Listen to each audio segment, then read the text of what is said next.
A very warm welcome to all my dear friends. I hope you all are doing good. This is Prashant Mamani, and dear friends, the topic that we are going to discuss today is pertaining to judiciary. Now we know it that recently Supreme Court has asked, or you can say directed, the central government or the government of India to come out with a scheme within 6 weeks time.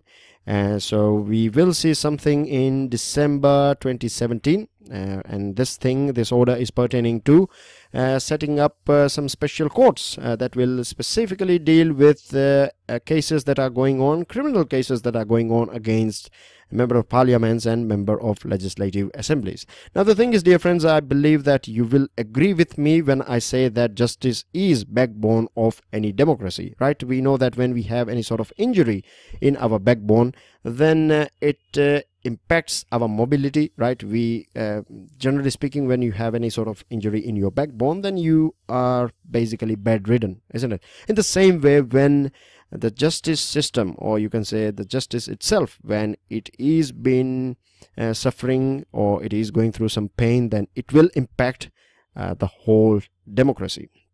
Now today we are going to talk about this thing in detail. We will see what is the need of special courts, and what are the facts and figures pertaining to these things, etc., etc. But before moving ahead, dear friends, I would like to introduce all of you to the pen drive and tablet courses that are offered by StudyIQ for different exams like UPSC, SSC, bank exams, and other national and state level exams. StudyIQ offers top quality pen drive and tablet courses that are designed by best faculties of our country.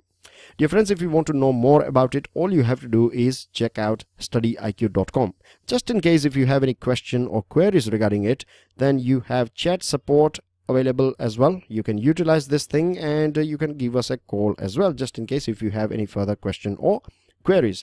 Now dear friends, let me give you a sort of master key, right? This you can take it as a master key, and when I say master key, I mean to say that whenever you have any sort of confusion regarding principles of justice, or justice in short, then you can apply this master key, this principle of justice, and I believe that once you apply this thing, then you would be able to have a sort of clarity on any sort of messy issue. Now the principle, one of the most important principle of justice, is that a person who has committed any sort of crime, right, a criminal, should not go scot-free.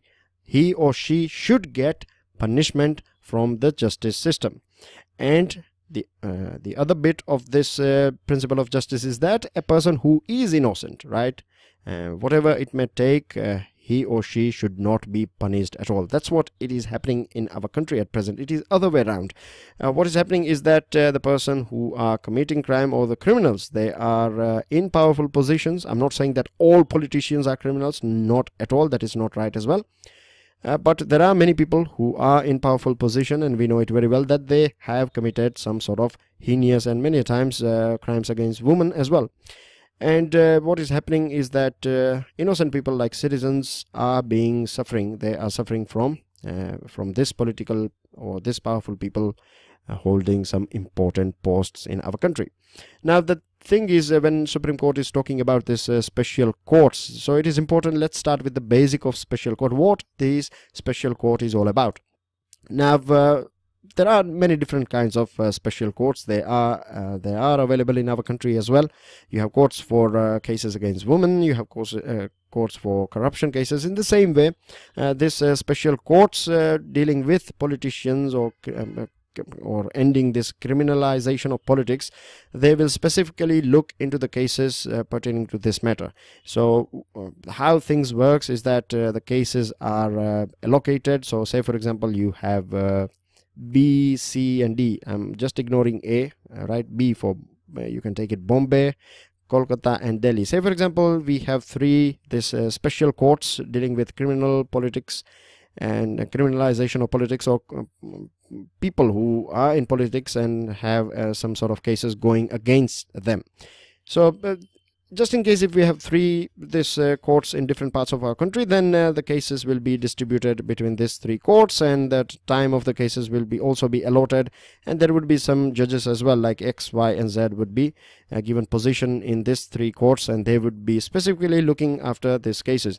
The good thing is that the case goes on day-to-day basis, so the things are quite you can say going in a fast pace. They will go in a fast pace. And the other thing is that because the cases are going on regular basis, the things or the problems or issues of adjournments, we know that in real life, in practical side, what happens is that even if the advocate is having a sort of function or marriage or birthday, then he will call for a day off, and because of this thing, the whole case will get a new date. So this sort of things do take place, and this sort of adjournments are not at all good for the democracy, for the judicial system, etc. So we would be able to reduce it if not eliminate it entirely. Then as well there would be a drastic drop in this sort of adjournments. And if we see the system in the countries like UK and USA, then we find that even the normal courts are working in a speedy manner, just like the special courts or the courts that we are thinking or planning to produce here. This sort of things are working over there, because what happens over there is that they have jury system, and the cases go the way cases are dealt with, the things go on day-to-day basis, hearing goes on day-to-day basis, and once the evidence are submitted, then within 4 to 5 days on an average things are sorted out. So this is a very beneficial thing, and because of this thing there are many people who will this will work as a sort of as a hurdle as well for many people who are trying to exploit this situation. Because when we see the logic, right, why Supreme Court is asking for this sort of special courts, then we find that this sort of cases are going on, and there are many people who are using this sort of this delay in judicial system as a shield and a license to crime. They are feeling immune because of this delay in judicial system. The other thing is that I'm sure you will agree with this thing as well, and I have some facts as well, just in case if you don't agree, and the facts I will show it to you in next slide. But see, we know that criminalization of politics is something that is real. We have seen many politicians who are having a sort of tainted background, and if we go through the second Administrative Reforms Commission that came out in 2005, they are saying that the opportunity to influence crime investigations, so the control that politicians have or these criminals have on police system and other investigating agencies, once they get a ticket to this politics, and once they are able to position themselves at a very powerful positions, from there they can manipulate this investigation agencies and this police and their investigation and their working. And because of this thing, they can protect or provide a shield to their associates and their relatives and other people who are working for them. And at present, the reality is that at every different level, may it be panchayat level or grassroots level, or may it be district level, central level, we have this sort of tainted people in different you can say different levels or hierarchy. The other thing is that if we want to make our democracy a bit more mature, if we want to ensure that everyone is getting all the rights that are enshrined in our constitution, and if everyone is sticking to the laws and rules and regulation, then it is important that we have right person at the right place, right? This is a very important thing. We cannot allow, or we cannot have this sort of tainted people running the whole show. The other thing is that if we go through the rationality or the logic behind the decision of this of Supreme Court to ask the center to do this thing, and I would like to also add here that see, at present we know the system that if you have some sort of criminal cases at present, this is the thing in many states as well, that if you have a sort of criminal background, then this works as an asset, right? It works, it is a sort of criteria for your success. If you have muscle power, that means if you have all this power, and if you are a sort of you can say a parallel sort of system in yourself, right, then you would be able to influence the people, and we have many this sort of examples as well. The other thing is that political parties are also not immune to this thing. They are also not innocent. What they are doing is that they know there are rules and regulations, and they know it very well that there are many people who who are having this sort of backgrounds, and I have many names as well, but it won't be right to discuss names over here, but they do give tickets to this tainted people, right? And the other thing is that the Supreme Court is saying that the longer this political people or this powerful people, the longer this tainted people will run the show, the more chances are that they will manipulate the whole system, and basically it is like a cancer in our body or in our democracy, right? And one more logical point from Supreme Court is that or in general you can understand that it is not good for those politicians who are innocent, right? If some false cases are filed against them, and if they are innocent, then they have all the right, and they should take advantage, or they should get advantage of this thing, of a speedy trial, and so that they can focus on their career. And the other thing is that if they are guilty, then they should be behind the bars as well. There is no point that the whole country or a huge amount of people suffer because of these people placing themselves in this sort of powerful position. Now talking about this facts, as I told you, then if you go through the facts and figures, then we find that at present 1,352 politicians in our country are facing some sort of criminal cases against them, as per this Association for Democratic Reforms and their analysis on 542 MPs in 2014 indicates that out of this 542, 34%, that is 152 members, have declared that there are some sort of criminal charges against them. 21% of this 542, that is 112 politicians, are going through, or they are facing some serious criminal cases against them. And 10 of them have murder cases on them, and 50 politicians in our country, right, they face charges of crime against women. So you can understand the severity of this problem. And if you see the reports, and if you go through, if you do the analysis of 338 candidates who have filed their candidature in this upcoming Himachal Pradesh election, then we find that 18% of this 338 people, they do face these criminal charges, and 9% of this 338 are also facing some sort of serious criminal charges. It could be murder, it could be rape, and other things like that. So dear friends, it is important, right? We should bar these people, and it's not that there are no laws or anything. Of course we have laws, and I would not like to I will just give you one example right here, right? I'm not giving you a name, because if I give you a name, then it would indicate, or there would be a false indication that I'm promoting any particular political party or any particular leader.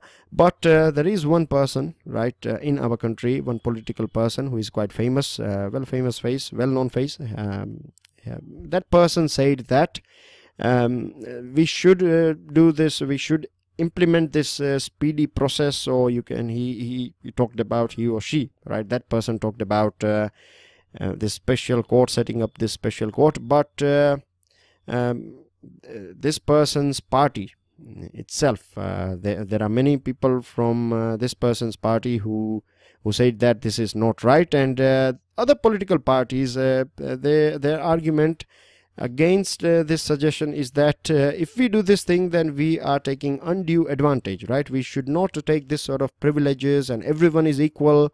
How can we have some sort of special treatments just because we are politicians? If we want to do something, then we should ensure that the whole judicial process becomes more speedy, effective, and efficient. Now, you know it very well why these political parties are using this sort of sweet words, right? Why they are singing poems here. Because they have many people, right? They are using this muscle power of many different tainted people to win election and to get all sorts of advantage that comes with the whole package, right, that comes with this muscle power. And one more thing that I would like to remind you is that all the changes that we are seeing at present, most of the changes are coming from Supreme Court. Supreme Court is taking a right stand, I would say, because see, in 2014 it came out with a directive, or you can say Supreme Court said that all the cases should end, all the cases that are going against politicians should end within 1 year. But now Supreme Court realized that And this is practically not possible because there are many other issues as well. If we don't sort out those things, then we won't be able to achieve this thing. So there are many cases still pending. We have seen, you can say, a little bit of success in this thing. Very few cases have been sorted out within 1 year. So there is a requirement of sorting out the, or you can say, re-engineering the whole process. The other thing is that Supreme Court also came out with a law, and this is applicable at present as well, that any politician who is convicted, right, then that politician cannot contest election for 6 years after the completion of their punishment. And I would like to give you an example, a real life example of Shashikala, right? She's from Shashikala ji, and she is behind the bars at present. She is associated with AIA DMK. The reason why I'm giving the name here is because that this the verdict is out, so we can use this reference. We are not against any political party, as I would like to clarify here, and there are many cases against other politicians as well. So at present she is behind the bar, and when she will finish her term as well in the jail, then as well for 6 years she won't be able to contest any election. Then Supreme Court also made or came out with this law as well, that if any politician, may it be MP or MLA, if they are given a punishment of 2 years or more, right, then their membership of the House will get terminated immediately and automatically. Right, so if, say for example, someone gets 2 years term in the jail, then 2 + 6, so in total for 8 years they won't be able to officially, you can say, of course 2 years they would be behind the bars, but after coming out as well for 6 years they won't be able to file their candidature. So this is the thing. This all laws are been designed by Supreme Court, and Supreme Court is doing quite good here, we can say. And now the question is, as we have gone through the laws, the question is why they are not being implemented, or why we are not seeing any sort of success here. Because the thing is, there is also a question of fund as well, right? Now, if we are going to set up this special courts, then who is going to supply the money for it? Who is going to provide all the funds and all the tools and gadgets and all the things that is required? Now, Supreme Court has declared this issue of politicization or criminalization of politics as a matter of national interest. And whenever it comes anything that is pertaining to national interest, then of course the central government is responsible, is accountable for taking a stand, and it should you can say, invest fund in this sector, I would say. The other thing is that we can also rope in states as well, right? Others, all the states should contribute something and something out of it, because the thing is, all the police and judiciary and other systems, they eventually at the end of the day, they are of course center is having a sort of supervisory role, no doubt, but the practical side, we know things do take place in the state. So we can rope in state, make them a partner, and see, if we can share revenue under GST, and we know that it is better for everyone. In the same way, if we share these funds, if say for example there is a 60-40 ratio, that 60% is coming from the central government and 40 from the state, whatever, they can work it out, right? It's not our cup of tea, but anyways, this can be done, and there are some economic benefits as well of this thing.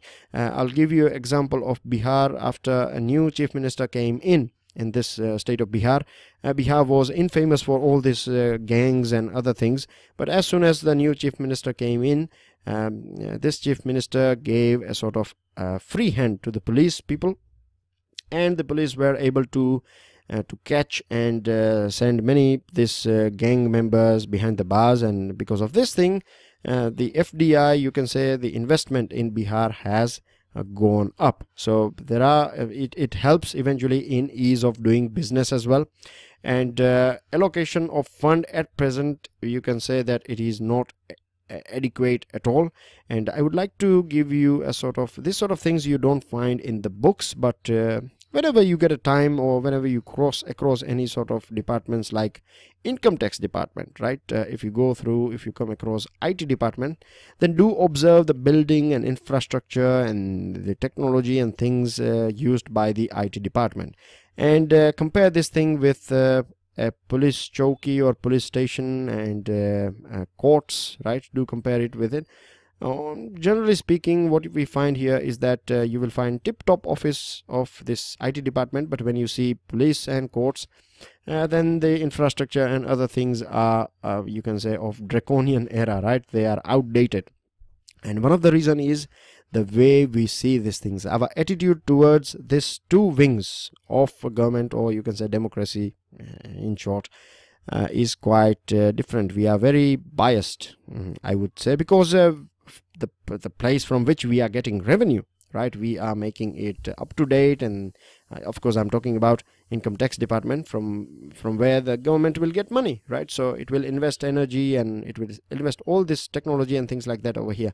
But when it comes to justice delivery, then unfortunately it is seen as a sort of expense, right?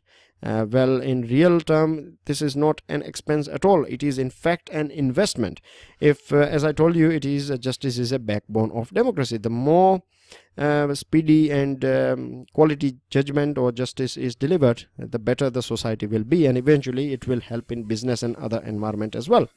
Now, dear friends, there is an argument, or there are many people who are saying that there should be a lifetime ban on these politicians, and in fact the Election Commission as well as the Law Commission is also in favor of a lifetime ban. I'm sure many of you would also be thinking the same. Your argument could be that these people should never be allowed because we don't allow them in civil services and judiciary, so how can we allow them in politics? Now, first of all, I would like to present some logical arguments here. The first thing is that, dear friends, in reality, in our country, the situation is that it is easy for you, for these powerful people and their whole associates, they have many other ways as well to destroy the careers of their rivals, right? They can file false cases and things like that, and because of this thing there are many innocent politicians who are suffering as well. The other thing is that see, our whole justice system, or any justice system, is the main thing is it should be reformative, right? In fact, it is reformative. That means that, say for example, if you have committed a crime, and if this crime is not a thing that you have done purposefully, say for example, if you are driving a car and you oversped, your speed was too high, or you did something that landed you in jail for 2 months. Now, after 2 months, if you have been in jail and you have paid the penalties and things like that, when you come out or step out of this jail, you are a free man or a woman, or whatever debt you had, you have fulfilled it, right? You have paid it by staying in the jail for 2 months. So if there is a sort of argument that you should never be allowed to drive, or your driving license should be cancelled forever, then this thing won't be right for you, isn't it? In the same way, if a person, if he or she is in politics, if they have committed some sort of crime, and if they have gone through say for example, in jail for 2 years, and after that they have a bar of 6 years, so after 8 years they have fulfilled the law that is agreed and passed by our parliament or Supreme Court, right? So if they have gone through this thing, then there is no point to bar them forever. And if the people are if he or she is able to win the confidence of the people, and if they manage to win, then there is nothing wrong with that thing as well. So this lifetime ban is not a valid solution in my opinion, right? And there are, if you go through judicial committee reports, what is going to happen in future and what is happening at present as well, we know that there are huge number of cases that are pending in our system, and it is going to go up as per many different judicial committee reports. And we know the literacy rate is going up now, RTI, and if you want to know about any particular law or anything, if there is anything wrong with you, you have your mobile phones and other gadgets and other things through which you have evidence in your hand, and you can easily file a case. So it has become a bit easier because of literacy and other things. So there will be a rise in future. It is going up as well, the graph is going up, and it will climb up as the literacy rate is getting better. The other thing is that now people, the financial condition of, generally speaking, of people has become a bit strong, and this is also a factor that will impact the numbers of cases. So it will go up, right? People, if they have money and if they can spend and go through all this, the whole judicial system, if they are ready to pay the money and if they have the fees, then of course they will knock the doors of the courts. But if we go through the trial courts and if we see the position over there, particularly when we are talking about vacancies, then we find that there are 21,000 sanctions posts, right? But there are still, we have 5,000 vacancies at just this trial court level.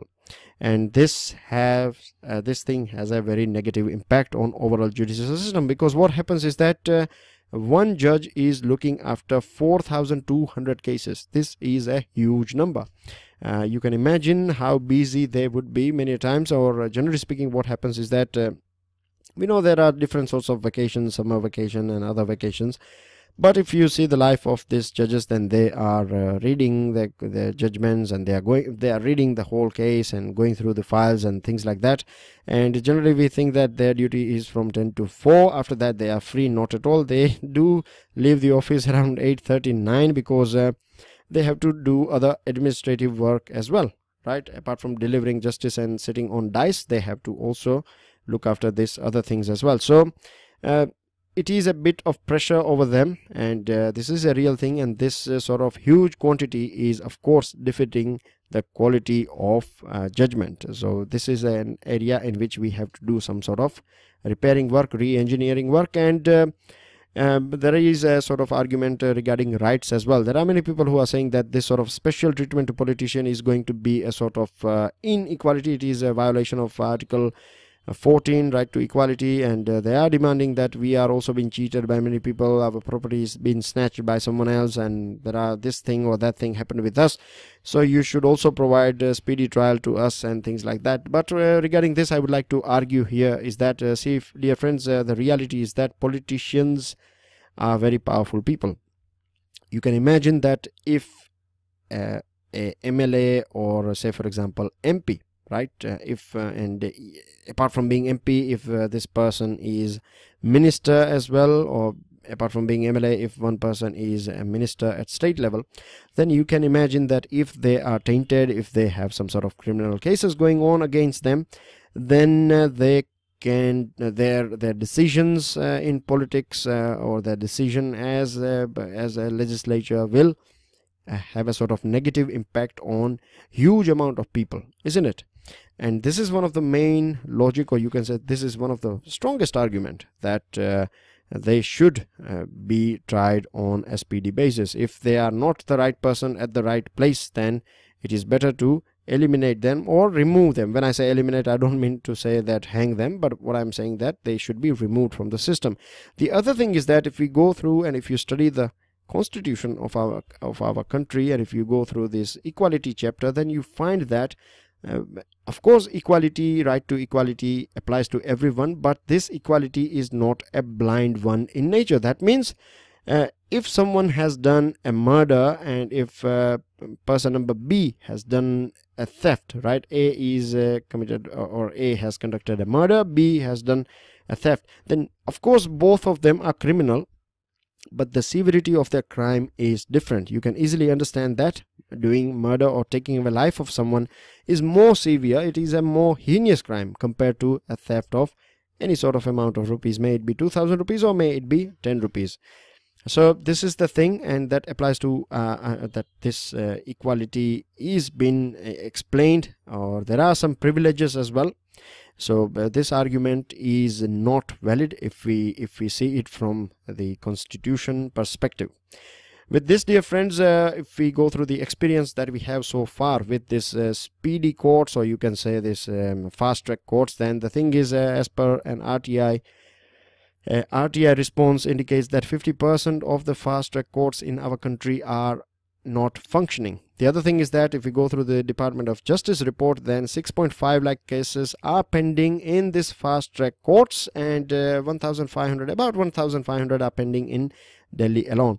We have talked about the shortage of justice, and of course if we are going to transfer this judges for this the very, you can say, rare, or you can say a low quantity of judges that we have, if we are going to diversify them, or if we are going to send them somewhere else, then this is going to impact the other the whole judicial system, isn't it? It will slow down other things as well. And there are some people who argue that we can do appointments and we can have more associated staff and we can build infrastructure and things like that. Then hey, let's see, if it would have been easy, then we would not have been in this or in such a mess at present, isn't it? So it is easy to say that we can do these things, but it is difficult to actually imply to practically implement them. The other thing is that the too much pressure of time will of course impact the quality of judgment, and then always you can knock the doors of Supreme Court and challenge the verdict of this fast track court. So it will defeat the whole purpose of this thing. And in closing remark, I would just say that all the stakeholders, experts from judiciary and experts of law, best people from government, and eminent people and people who know things about this thing, or if they have solutions regarding this thing, then all stakeholders should come on a table and they should try to find out solution for this thing. We have to again wait and watch till December, but I believe that so far what we have discussed has added some sort of conceptual clarity regarding this thing, and I would love to hear from you the things that you understood from this thing. And if you have any views and if you have your own opinions, then of course I would really appreciate if you get back to me in the comment section and do pass me your views. I would love to hear from you guys as well.